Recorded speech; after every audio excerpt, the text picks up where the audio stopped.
De retour dans le grand JT d'éducation, rendre les cours ludiques pour que les élèves s'intéressent davantage au sujet étudié et retiennent plus facilement, c'est évidemment primordial à l'école. Pour les professeurs, ce n'est pas une mince affaire. Mais quoi de mieux que de participer à des concours avec sa classe pour intéresser les élèves? Et justement, on va en parler avec Léna Jacquin. Bonjour. Bonjour. Vous êtes chargée de mission du concours La Flamme de l'égalité. Merci d'être avec nous. Ce concours est ouvert jusqu'au 31 mars 2024. Les enseignants du primaire et du secondaire, c'est-à-dire que c'est quand même très vaste, sont invités donc à mener avec leurs élèves une réflexion et à réaliser un projet autour d'un thème fort cette année: résister à l'esclavage, survivre, s'opposer, se révolter. 3 mots très importants qui ont été choisis. Comment ils ont été choisis, ces mots-là ?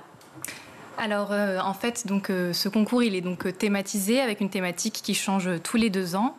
Et cette nouvelle session, donc, qui a débuté depuis le mois de septembre et qui sera du coup la même pour l'année scolaire prochaine, c'est donc la résistance, puisqu'avant, on a abordé à la fois l'abolition avec être libre et travailler en esclavage, donc la dimension peut-être un peu plus économique de l'histoire de l'esclavage. Et donc, c'était en fait assez évident de passer aux actions de résistance, mais on a choisi donc ces 3 mots-clés parce qu'il y a différentes formes de résistance. Tout le monde n'avait pas les mêmes capacités d'agir en fait pour résister à l'esclavage. Donc rien que survivre, c'est une forme de résistance. S'opposer, refuser d'obéir, c'est une forme de résistance. Évidemment, les révoltes, se révolter, c'est la forme ultime, je dirais, de résistance à l'esclavage. Alors c'est une façon bien évidemment de susciter le débat, de pouvoir discuter si c'est possible, ou en tout cas d'échanger, de comprendre, de rappeler des faits historiques aussi entre professeurs et élèves. Est-ce que vous pensez que c'est un thème, vous allez forcément répondre oui, mais ce qui m'intéresse c'est le pourquoi, un thème fort qui va parler à tous les élèves?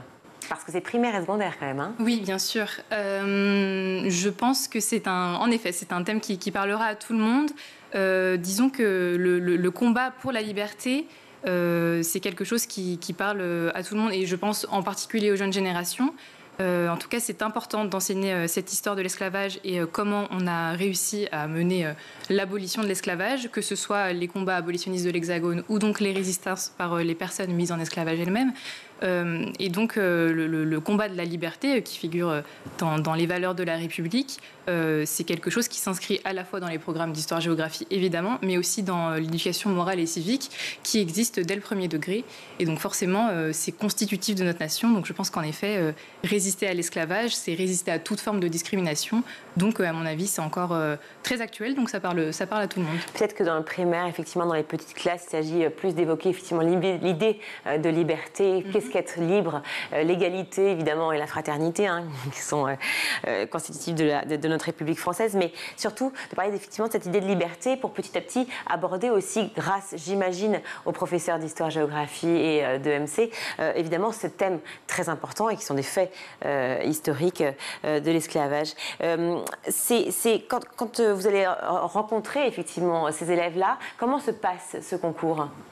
Alors, c'est un concours qui reste très libre, en tout cas dans ses formats, puisqu'il n'y a pas de production forcément imposée. On a plutôt des bornes qui vont encadrer les projets, mais ça peut prendre vraiment des formes très libres, donc des productions graphiques ou textuelles, donc des poèmes, des essais, des BD, des magazines, des posters, ou bien des chorégraphies, des chants, ou bien mêler tous ces formats à la fois.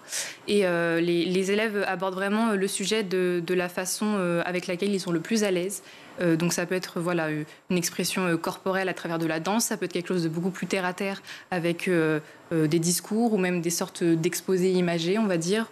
Et donc ça reste vraiment libre pour que chacun se sente à l'aise. Et puis je dirais que l'essentiel, c'est la cohésion du groupe, la participation concrète des élèves d'une façon ou d'une autre.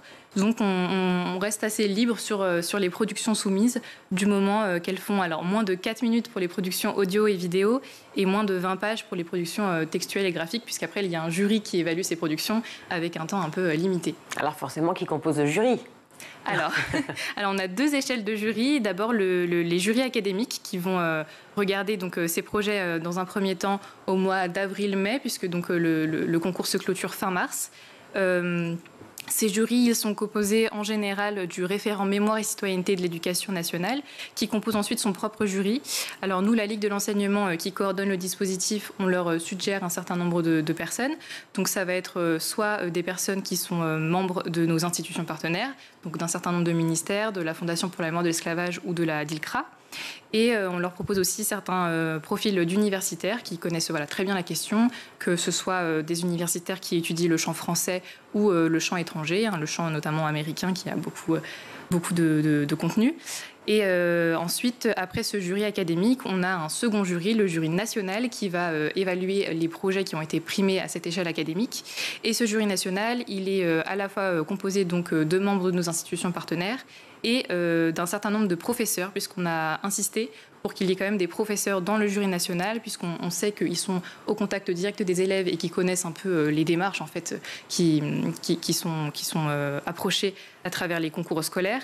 Donc c'était vraiment une volonté d'intégrer ces professeurs, et notamment des professeurs évidemment ultramarins, où c'est une histoire qui est encore très visible, je dirais. Très prégnante. Donc voilà, on essaye d'avoir une représentativité de profil et de territoire dans ce jury national.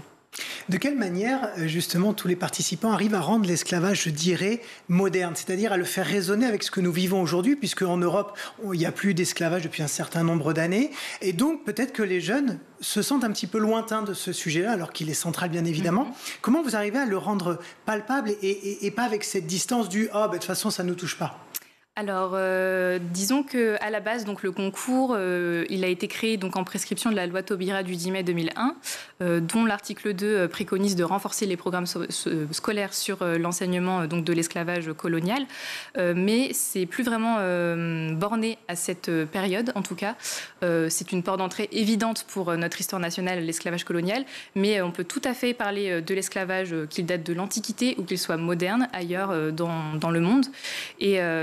Et donc je pense que c'est assez évident. Malheureusement, on entend encore beaucoup de formes, on voit encore beaucoup de formes d'esclavage moderne dans le monde.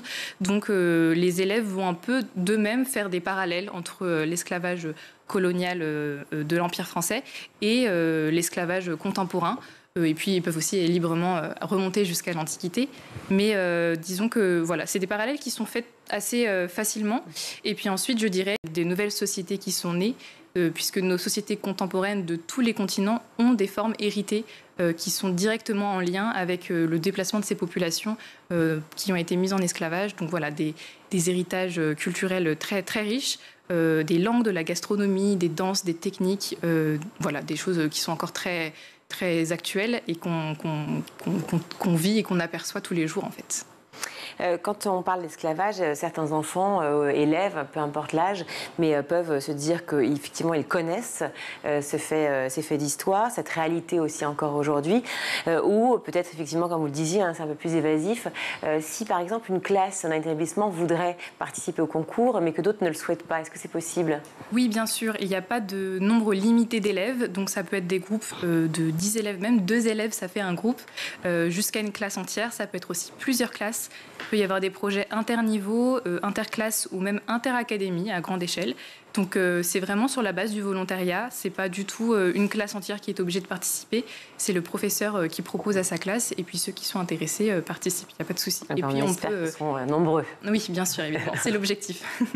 Merci beaucoup, Léna Jacquin, d'avoir été avec nous sur ce plateau, chargée de mission du concours La Flamme de l'égalité. Donc concours ouvert jusqu'au 31 mars 2024.